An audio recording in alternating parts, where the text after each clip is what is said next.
My name's Adam McLaughlin, and this is the Church Marketing Ideas Podcast. Practical ideas to help your church build trust in your community.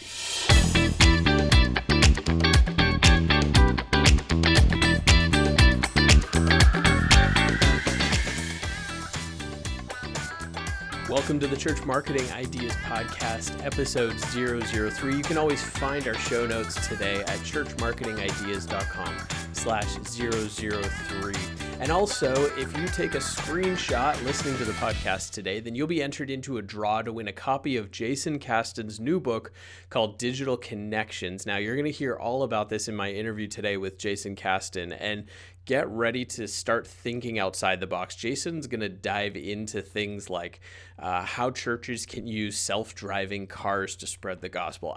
It's just incredible where his mind is and where he's thinking and where he sees the church going. So I know you're going to love the interview today. You're going to make sure you check out the show notes at churchmarketingideas.com/003 and screenshot the podcast and tag us on Twitter or Instagram at CMI Podcast. So Twitter or Instagram at CMI Podcast. Take a screenshot of the podcast, tag us at CMI Podcast, and you'll be entered into a draw to win a copy of Jason's book, Digital Connections. And you're going to want to hang out till the end of the podcast today. Today, the question from our listener is, how can I get my pastor to use personal social media more? So we know that personal social media actually has wider impact than some of our brand social media. So how can you help your pastor leverage his or her personal social media? But first, you're going to get to hear my interview with Jason Caston. Jason Caston is an international speaker, author, digital and social specialist for faith-based organizations. Jason has authored 5 books on digital ministry and developed an innovative approach to helping organizations advance their online presence using a 6-part iChurch method approach of websites, multimedia, e-commerce, social media, mobile, and innovation. Additionally, Jason is the director of digital media at Daystar TV and the spokesperson of AT&T's National Inspired Mobility campaign that highlights how we use mobile technology to enhance our spiritual and personal lives. You can connect with him on Twitter and Instagram at Jason Caston. That's JASONCASTON. And a word from our sponsors, and then my interview with Jason Caston. Pastors, we know that the one piece of content that you put the most amount of effort into every week is your sermon. You're asking people for input, you're spending time, you're praying about it, and then you're presenting it on Sunday morning. What we do is we help you maximize the impact of that piece of content by taking your sermon, chopping it up into 3 to 5 minute clips to use on social media, and then linking it to your full sermon. Not only is it valuable for people in your church who missed your sermon on Sunday, but for people who are at church on Sunday, it's a reminder to them of what God is saying to your church, with the added benefit of reaching your community, giving them a sample of what it's like to visit your church. Go to sermonclipper.com. We can get started for you right away.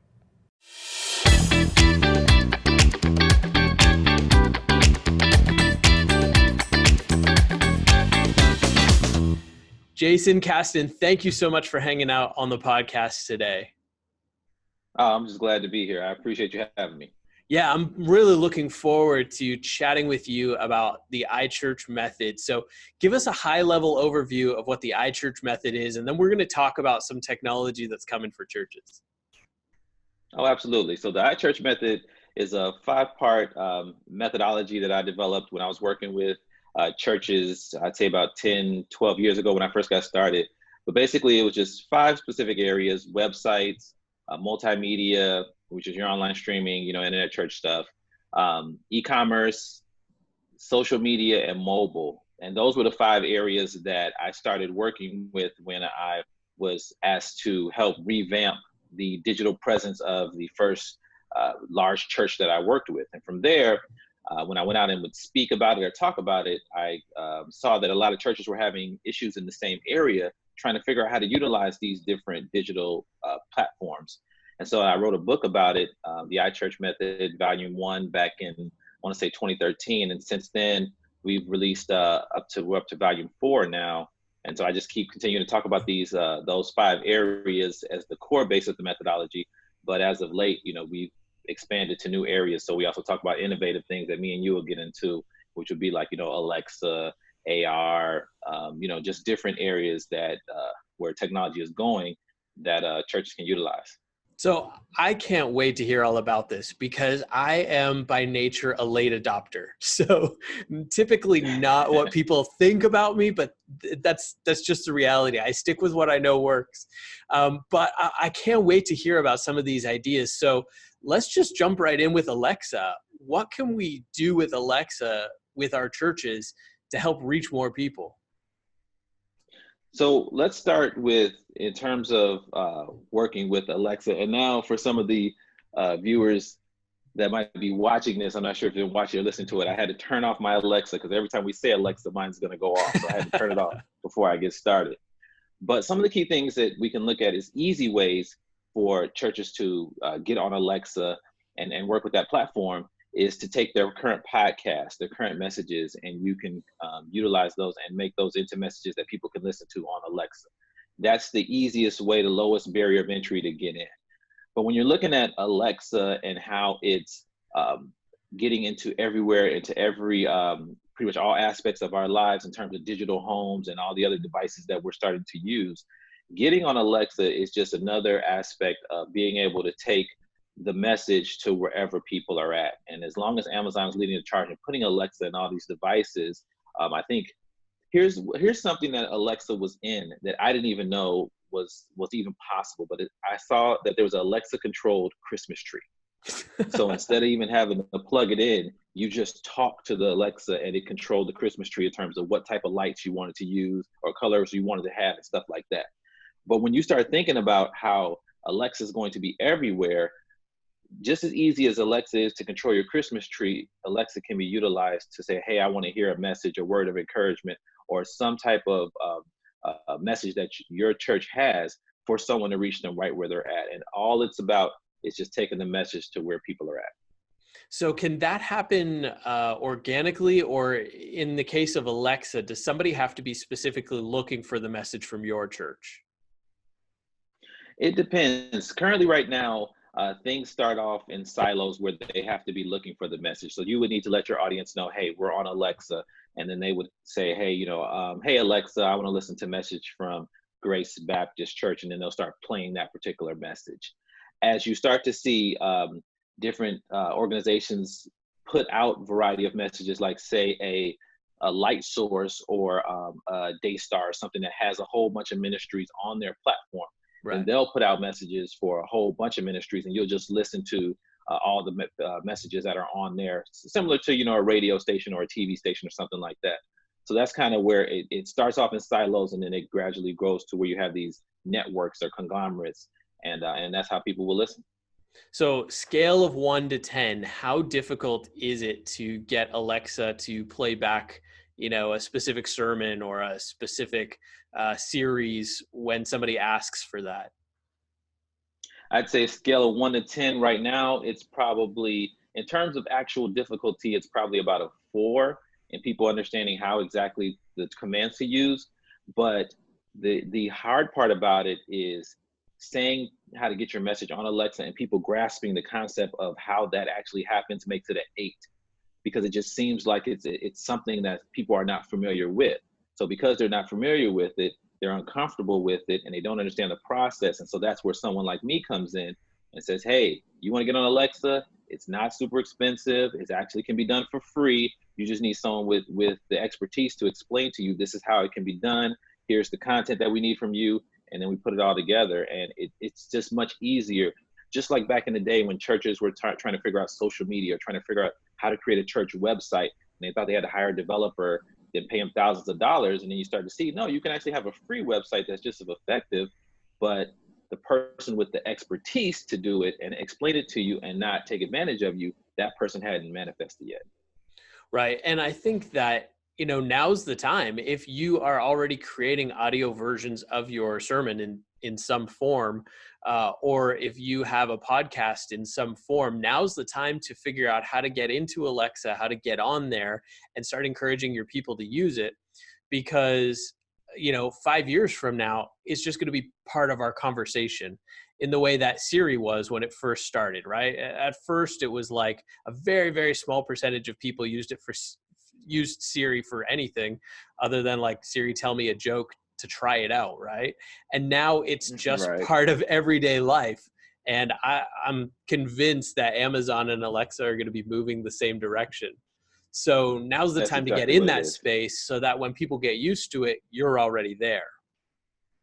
Exactly, and that's the key part of it. When what so many times we're seeing churches when it comes to these digital platforms, technology, anything, they're behind the curve.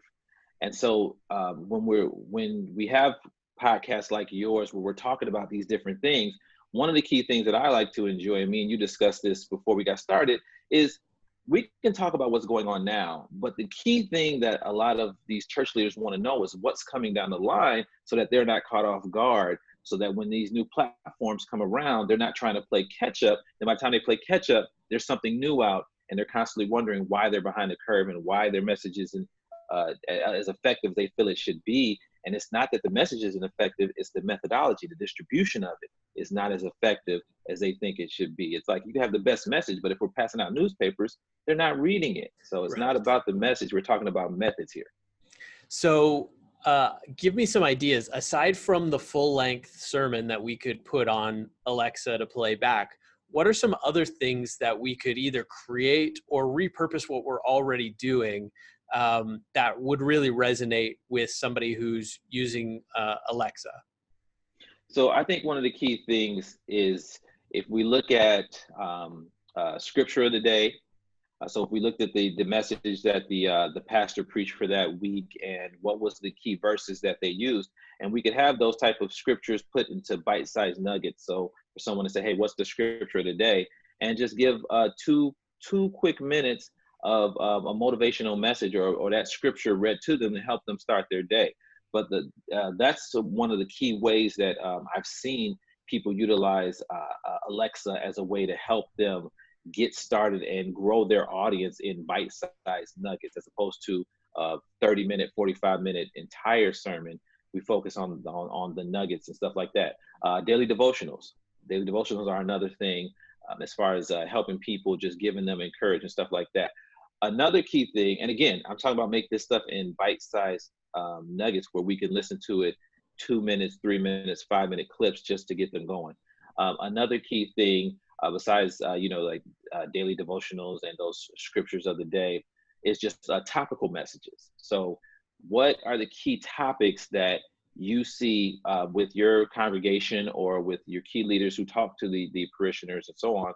What are the key things that they're facing? What are the key, maybe some social issues that you can talk about, but what are the key things that people are talking about that you can address in small nuggets? And that way you can put that content out there. So when they ask questions about these different topics, you have a perspective from a church leader that can help guide them in figuring out how they want to approach that particular topic, or giving them just the guidance they need so that they could address it from a biblical perspective.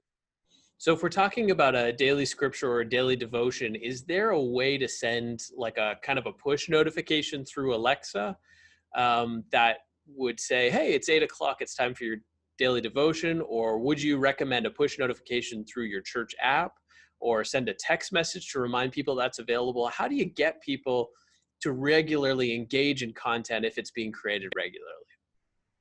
I think that there isn't an either or with any of example that you've given. I think it's a both and. So when we're looking at different people and the way they connect to the ministry, there are a few hardcore members that may connect in all the different ways. They're connected on Alexa, they're connected on the app, they're connected through the podcast, and whatever other ways we can send those push notifications. But there's the majority of them seem to connect on the one that's most convenient to them. So the people that are connecting on the app may not necessarily be the same ones that are on the text list. So I say that I think you should, each audience should be treated as a separate audience in terms of how you connect with them. The content could be the same that you're pushing out to them, but I think the way you connect with them, you should look at it as the audience that wants to connect with you on text is not the same audience as the app. It's not the same audience as Alexa.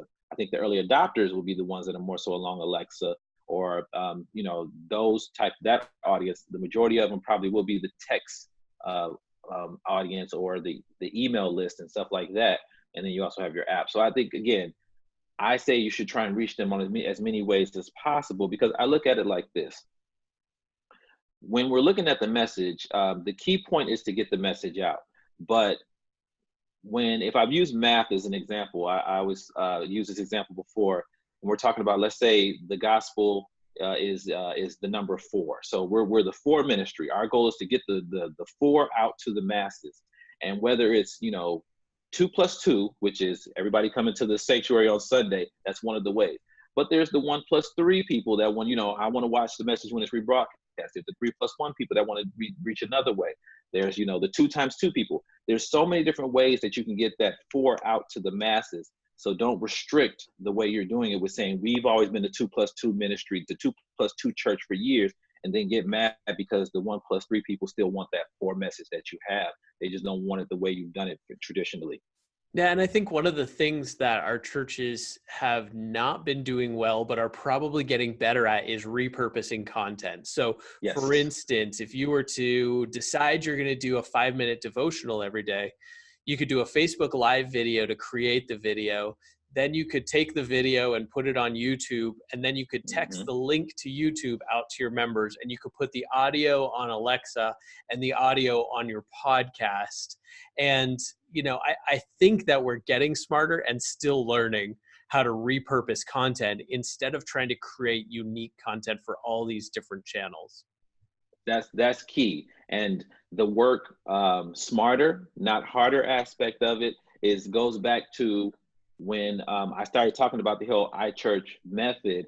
I always said, okay, we're not talking about the message here. We know the message is impactful, it's life-changing. It's been that way for years, but we're gonna keep talking about the way these methods keep evolving.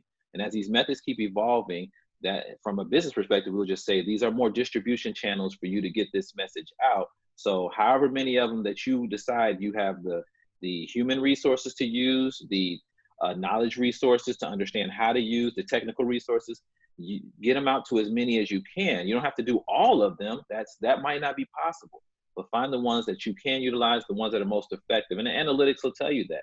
Some people you may not be the social media ministry. Some people just don't want to connect with you on there, but your text list is just amazing, blowing out the water. Then that's how effective that's the methodology and the distribution channel you use to reach the masses.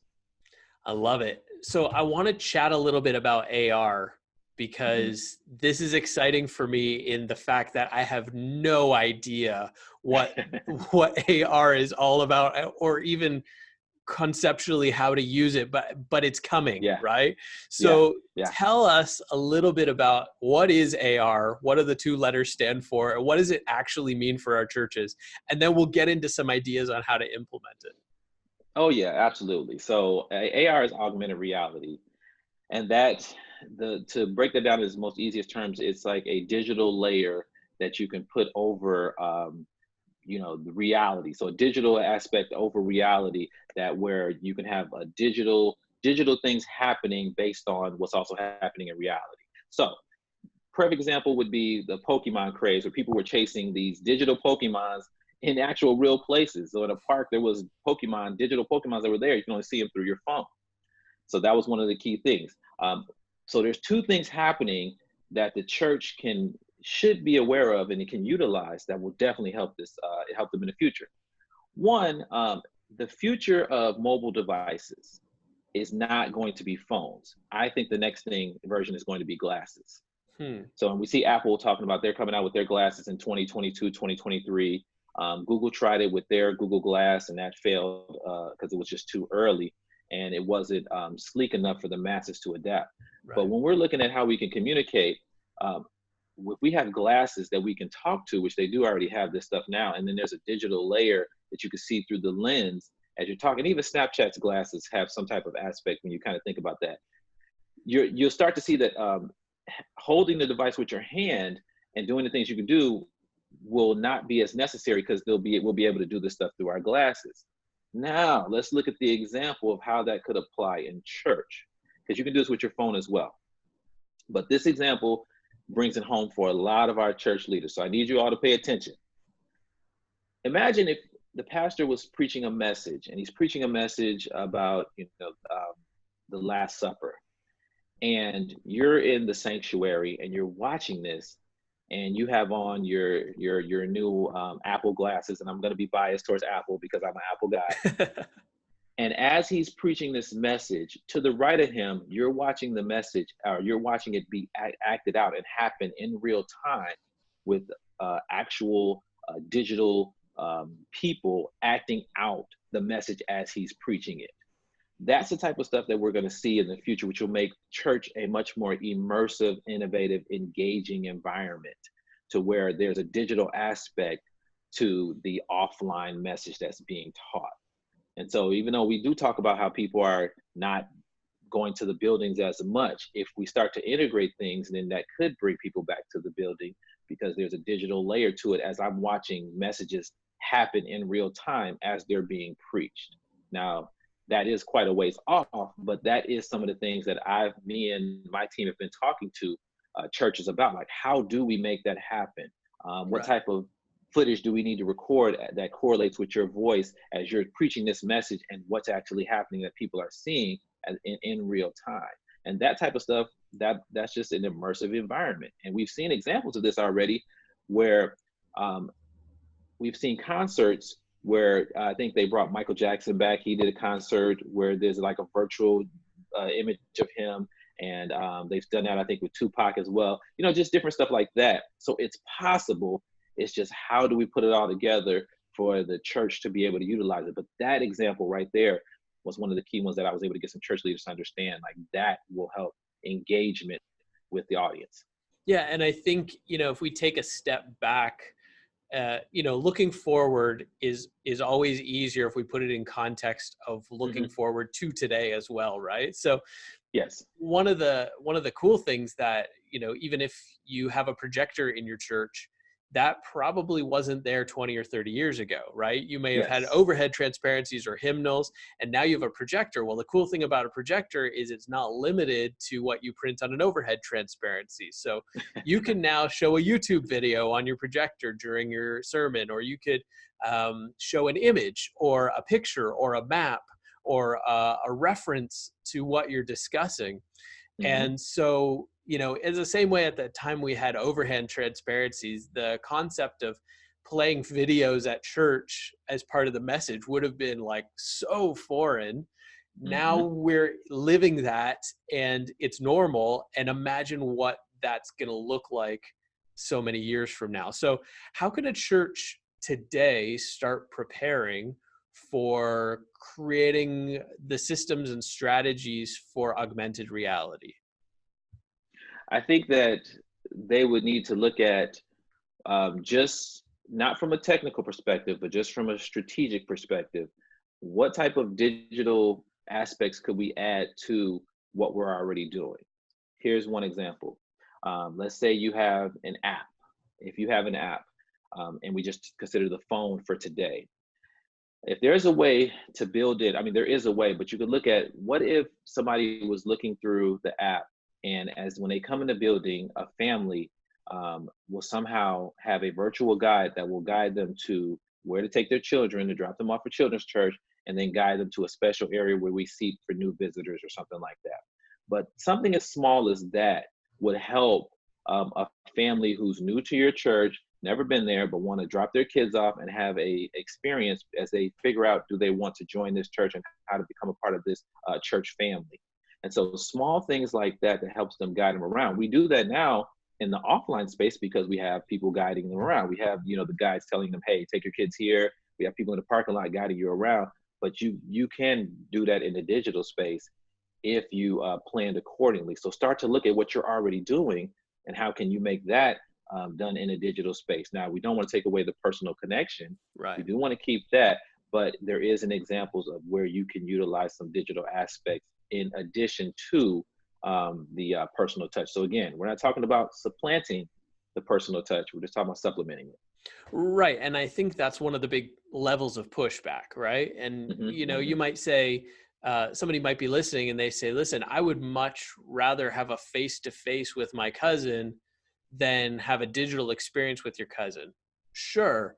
But if your cousin lives on the other side of the continent and you have FaceTime and you have Skype and you have Snapchat and you have Instagram Live and all those things, it doesn't replace the personal interaction, but it enhances it. So I think that's Absolutely. key, is what kind of perspectives can we take to enhance that interaction rather than, as you said, we're not trying to supplant it. Exactly. And I think of it, the example I use is my kids love Granny, my mom. They love Granny. Nothing tops Granny. So when we're going there for Thanksgiving, they want to be face to face with her and interact with her. But since we don't live in the same city as her, they talk to her on FaceTime all the time. But FaceTime doesn't replace Granny time.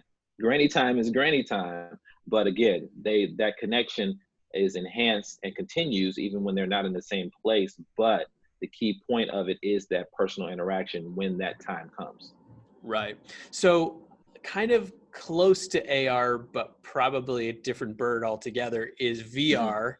And I'd Yeah. love to talk a little bit about virtual reality and how that's Hmm. completely different than augmented reality, even though they seem like they could be. They're probably related some ways and completely different other ways. So give me your take on VR. So VR definitely is a distant cousin. Well, no, I'll just say cousin of augmented reality. And I've seen some advancements in virtual reality now. I can't think of the guy's name who has a virtual reality church, but I've been seeing him. He's been doing it for a while. I believe he's out of San Diego or something. But the virtual reality aspect is a little different because once you put that virtual device on, you're immersed into this virtual environment. And I've seen them go and have church in these virtual worlds where he actually has a service and it follows the typical service we see. It's just all virtual. So virtual reality is much more immersive, and the aspect of that is everything is happening in the digital space, so there's no offline component to it, similar to augmented reality. And I think that there's an aspect to that. If we look at the movie that just came out, Ready Player One, I was a big Star Trek fan, so the holodeck on Star Trek Next Generation was a big deal to me. Those type of things, when you're seeing that, that's the type of stuff that's going to be coming in the future. We think now that our kids have their heads in their phones now and only are concerned with the digital space now. Just wait till we see what our grandkids are doing, our great grandkids are when it comes to the digital space and how immersed they are in that. So again, those things are all coming down the line. We know they're coming.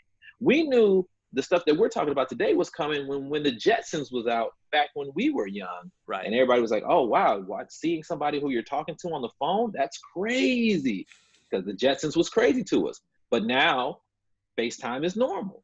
Yeah. So the thing that I like to see, because the church, I feel like, was innovative in a lot of ways, especially with the printing press and them using mass radio and using mass TV as things came along, is that I want to see them get ahead of the curve on this technology that's coming out to be able to utilize it again, to be a pioneer in this space, because it has one of the most effective messages that's ever been mentioned.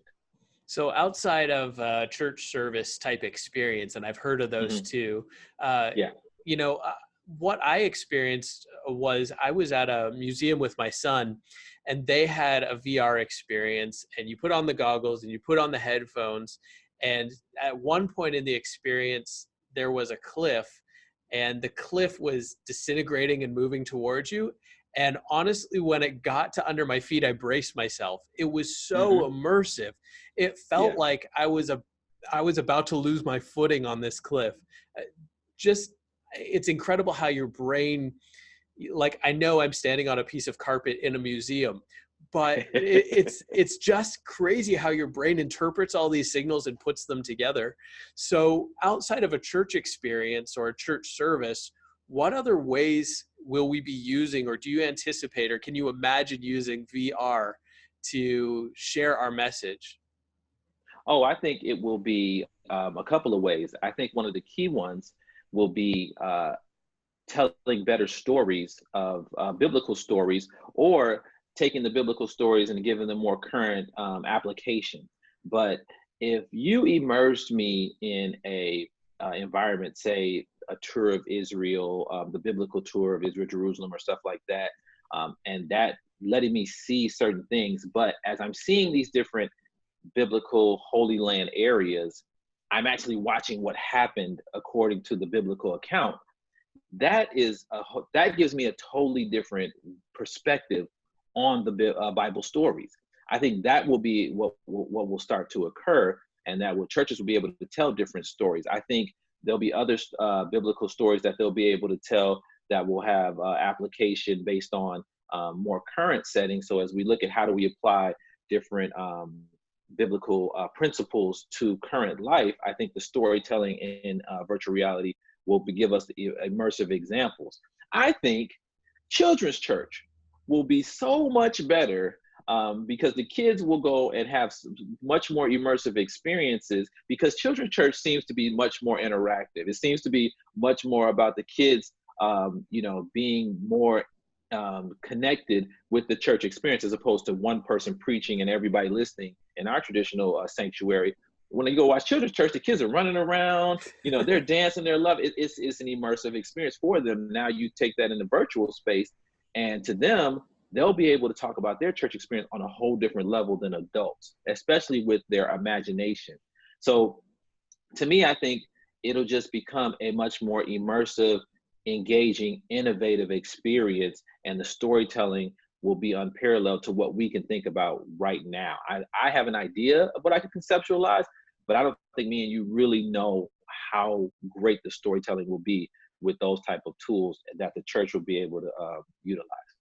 Yeah, it's a little bit daunting and a little bit Mhm. exciting. I shouldn't say that. It's a Yeah. little bit daunting and a lot exciting to think about all the different possibilities that are going to come. And so we've talked about Alexa, and we've talked Mhm. about AR, and we've talked about VR. What other kinds of technologies are coming that the church can utilize to share our message? Wow, that is a good question. Let me see. I'm gonna pull out my trusty digital connections book and look at some of the things that I was talking about in there. Here's a good one. Okay, so um, one of the key things that I liked, that there was two different things that I liked that I thought churches will be able to utilize in the future. One of them was I call it smartwatches and smart fitness gear and stuff like, not fitness gear, but more so just the devices that we wear, smart devices that we wear, but not just smart devices that we wear, but just smart devices in general. I think I look at Alexa kind of similar as just another smart device, and just another way of taking a message to a person no matter where they're at. Now that I see how common smartwatches are, I think that the more powerful that they get, the more they'll become multimedia devices that we can use to listen to, whether it be different messages, watch messages, whatever it is we want to do, but just another way for a quick motivational moment to happen on the go. And for me, I'm really, really big on taking the message to the people, because the way I came, I didn't grow up in church. So the way I got introduced to church and the way I got introduced to Jesus was an apostle came to the recreation center we were at. We were all playing ball, and he came and he stopped and he asked, if you all die today, who's going to heaven? Well, nobody, none of us knew. We just didn't know. But him coming to where we were at playing basketball was way more effective than him coming and saying, "Hey, who wants to go to church on Sunday?" Because I would have said no. I don't want to go to church, and you're messing up our game. Why are you here? Right. But the fact is that he stopped us and came to us and talked to us on the level that we were at, met us where we were at, got us to where we needed to be. I think like 5 or 6 of us got saved that day. That to me is, I'm always about how do you take the message to the people right where they're at, no matter what device they're using, and so on and so forth. And so smartwatches to me is a key one. Here's another one. And again, smartwatches is just another way of using smartwatch apps to send your message out. You can do that through Apple or Android apps right now. Just make them smartwatch compatible. That's if you decide you want to do an app. Here's another key one. I'm looking at self-driving cars. And self-driving cars and what they have to do with churches is pretty, you really don't usually put it together. Right. But here was one of the key things that I noticed that I thought was really interesting. When I listen to certain pastors or certain messages in the morning, I put on a podcast or something, or I just let it play while I'm driving, but my focus is on the road. So I'm passively listening, and there are certain key things I hear, but my focus is on the road. If I'm in a self-driving car, then I don't have to focus on the road because the car is driving me. So if I don't have to focus on the road, and I'm thinking further in the future, so work with me as we geek out for a second. Yeah. The windows around me don't need to be clear because I'm not watching anything, or they could also be screens. So if I don't need to watch what's going on around me, if I don't want to, gaze at the landscape, those could be screens. So I could have a full 360 view of a message that I'm watching while my car is taking me to wherever we're supposed to be. Now, this type of experience that we see now is similar to the VR experience that they do for the NBA, where you put on the device and they have a 360 camera and you're watching everything going on in the stadium as well as the game. They did this for soccer as well, for FIFA. But if all my screens around me, my windshield, my windows, my back window all becomes a screen, I can watch 360 view of this message that's being preached, helping motivate me to start my day as my commute is taking me to wherever I'm going. Now, that type of immersive experience to start my day off is totally different and just mind-boggling to what I consider my current commute experience right now. And when I think about stuff like that, I don't think that's something that is 10 years off, 20 years off. I think that's closer than we think, but it'll be normalized for, my kids. My kids will think this, they will be like, when I see them doing this, they're going to look at me like I'm crazy when I'm like, I can't believe this is happening. The same way my mom looks at FaceTime like it's just the most amazing thing ever invented because she remembers the Jetson and it was just a concept. Right. So that type of stuff to me, seeing that come down the line is amazing to see. And the reason I like seeing this stuff manifest is because when I first started talking about digital platforms back in 2010, I saw a lot of the things that are happening today back then and started talking about them and writing about them. And then now seeing them manifest is just a great thing. Yeah. So one more question, Jason, and I really appreciate your insight on all these ideas that are coming. And I know you're going to be at the forefront of, these ideas come into place, helping churches implement them and knowing what's coming after that, which just seems like out there for me. And it's exciting. But my one last question is, knowing that these technologies are coming and going to be more regular, but they're not here yet, what can we start doing now to prep for just to be flexible for the change in technology? What kind of strategies can we implement? What kind of content should we be trying to create in order to not be caught off guard when, Apple glasses show up? Oh, absolutely. I think the first thing is the mindset of we're not the 2+2 ministry that I was talking about earlier. We're not going to stick to the way we did ministry for the last 45 years and then wonder why the attendance is dwindling or we'll watch the congregation grow older and no new people are coming. So be flexible in the new methods that are evolving. And as you learn how to utilize them, one of the key things I've seen is leadership gets set in their ways, and they've done church very well for years and years. And I'm not knocking any of the leadership. I just know that they become inflexible. So, and it happens as we all get older, we get stuck in our ways. So we see the young kids and we're like, oh man, you're trying to do this, this, and this. I don't want to learn 85 new things. You don't have to. Just let the people who know how to do it, utilize it and let them explain it to you and how that could be effective. And then the leadership sticks to what they do well, which is creating the content, which we're about to talk about, and getting it out to the people. The content now is more so of continuing with the same, the message, but adding a more current application to it. So if your pastor, talks about faith and faith and faith and faith, that's great that he talks about that, but just how can you tell that faith story better with a more current context so it's more applicable to today, as opposed to when he told the message in the 80s and it was great then, told it in the 90s, it was great then, but now it's, we're almost at 2020, we need a reboot. So we don't say it changed the message, we're saying just give it a new coat of paint and give it some application that we can use for today's times, because times are different for today.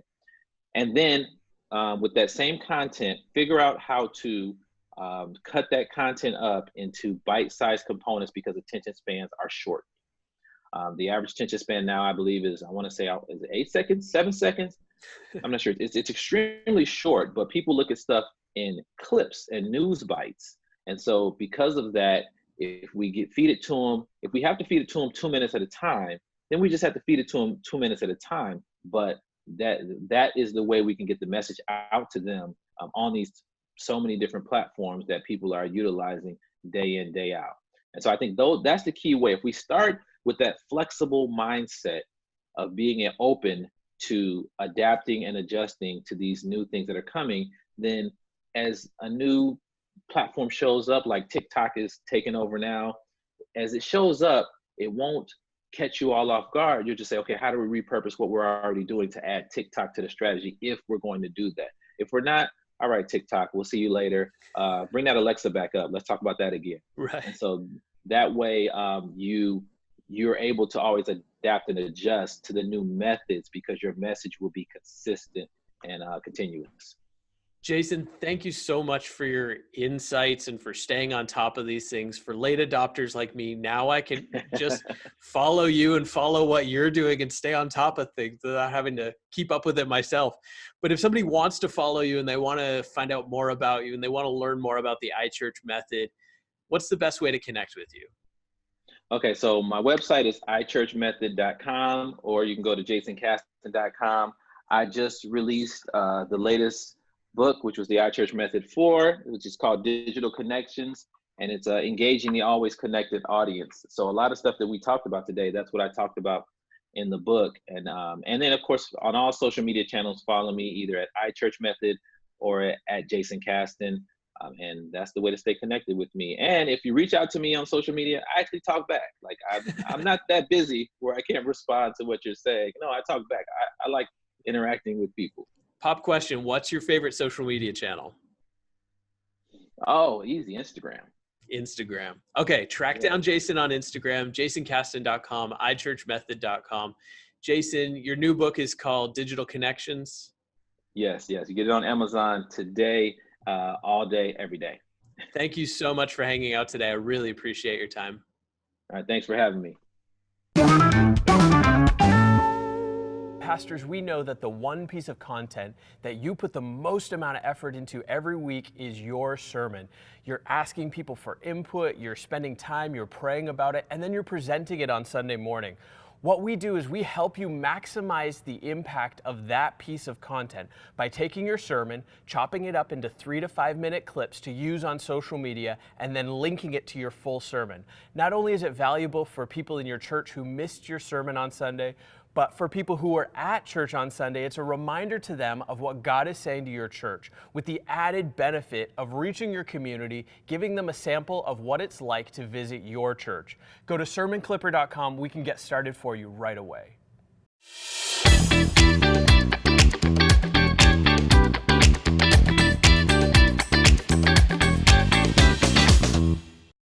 Hi, Adam.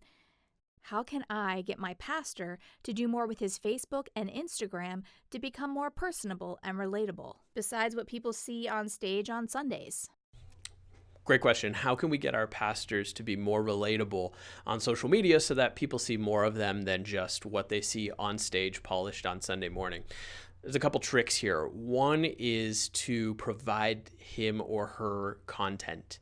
So they say something at staff meeting and you text it to them, they can easily then just copy and paste that in a tweet. Or maybe they give you permission to have access to their accounts and you could just post it in a tweet and then you can review it with them later to make sure that's what they wanted to say and that's how they wanted to say it. So how can you create content for them? Another way is you could take clips of their sermon and provide that to them so they could put it on their own personal social media channel during the week with their own commentary about it. Now, that's not quite getting away from the polish of being on stage, but it is going to create some conversation and some engagement on their own personal channels that maybe you might not have seen as much on your church channels. And then the other thing you can do is you can take some of the pastors or speakers that they admire or they respect and show what they're doing on social media. So a lot of the churches who are influential, their pastor is on social media doing his or her own thing, buying groceries or cooking dinner with the family or going to a movie or whatever it might be. And you can say, here's the value of doing that. And here's why I would like to see you do that. Can we work on baby steps? So can we try this once a week? Can we try doing one Instagram story every Saturday? Now, it could be Saturday morning, could be Saturday afternoon, but could I send you a text on Saturday to remind you that we need an Instagram story? And then when we see that engagement, okay, could we do this like 2 or 3 times a week, maybe Tuesday nights and Saturday mornings, and then start getting the exposure, start pointing out the wins, and eventually, hopefully, your pastor will see the value in creating that content more often, because there is so much value in them getting to be personable with the people that follow them, the people in your community, the people at your church, that matters beyond what somebody sees on stage. Now, if you have a question, just go to churchmarketingideas.com and click the button that says Ask a Question. I answer all the questions, and some of them show up on our podcast. Coming up on the next episode. The big issue today is that if you try to reach everybody, you have to have a ton of communication materials that you're going to be pushing. Okay, you probably have team limitations. Some of you are the team. So if you think you're juggling a lot now, the more audiences you bring into the mix, the more you have to juggle. And then you can't really become an expert about everything, because you would have to become an expert about everything.